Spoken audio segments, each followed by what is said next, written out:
Bienvenidos nuevamente, alumnos del curso de Algoritmos y Estructura de Datos, al tema Programación orientada a objetos.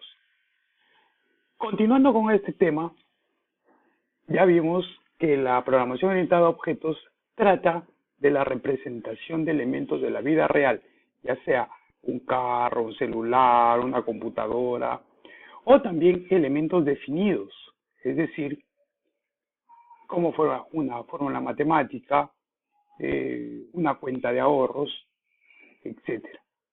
¿Okay? Lo vamos a representar a través de las clases. ¿Okay? Como si recuerdan que los elementos tenían características y funcionalidades.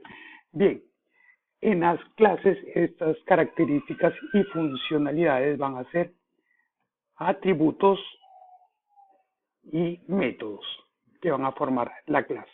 Entonces, ¿qué es una clase? Una clase se define como la abstracción de un grupo de objetos, ¿okay? Y a la vez es la definición de un tipo de objeto.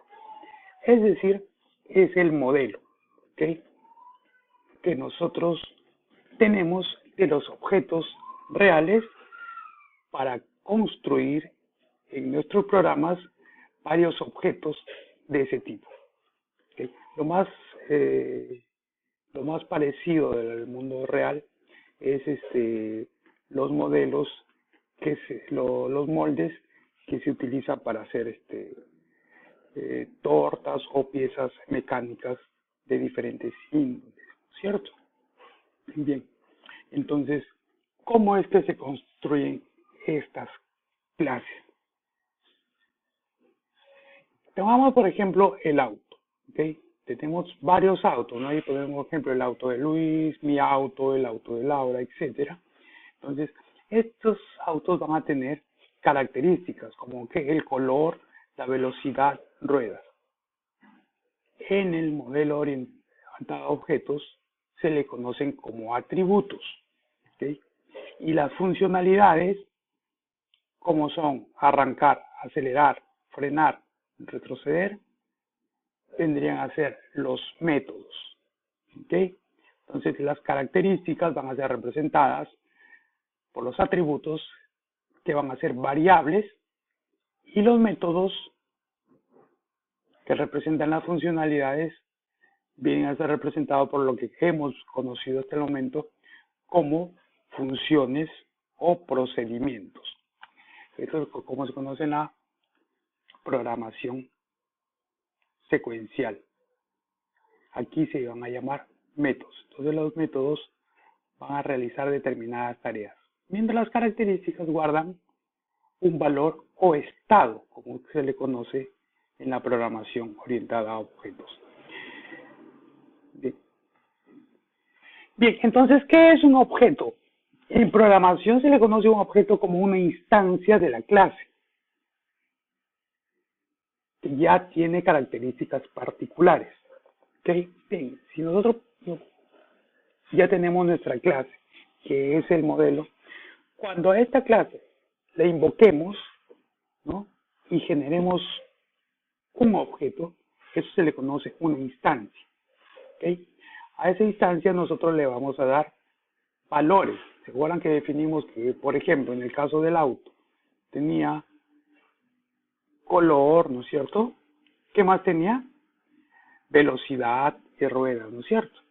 Entonces le definimos a esas características cierto valor de color, le damos que sea de color rojo, que tenga 4 ruedas, que tenga velocidad 0 porque está detenido, ¿okay? Y las funcionalidades sí van a ser muy parecidas dependiendo del tipo de auto que le demos dependiendo de las características que tenga ese tipo de auto, ¿ok?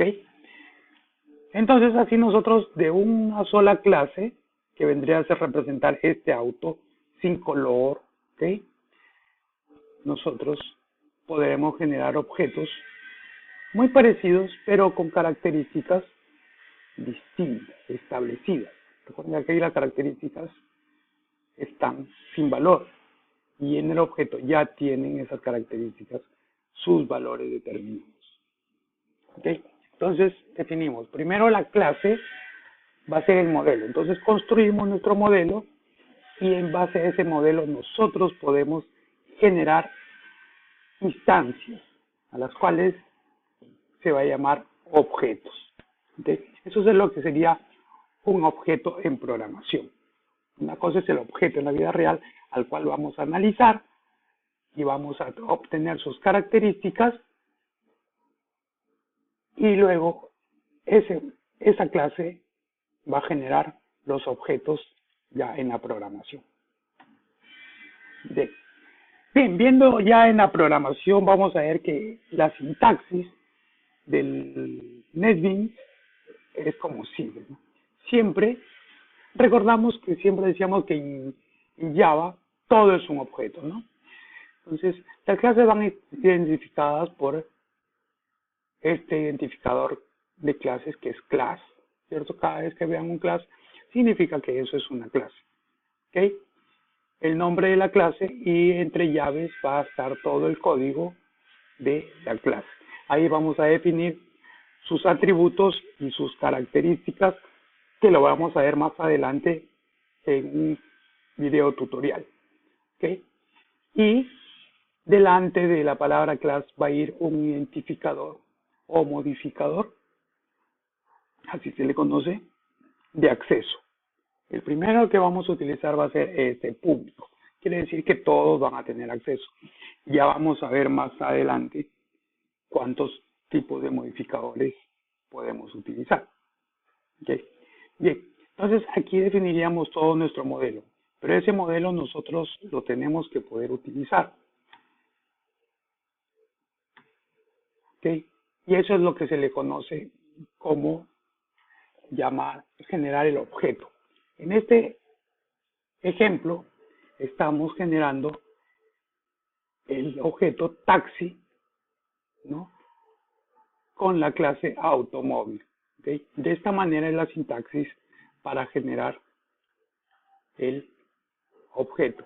¿Okay? Se pone el nombre de la clase, el nombre del objeto que estamos creando y la palabra igual seguida de la palabra new para generar un nuevo objeto.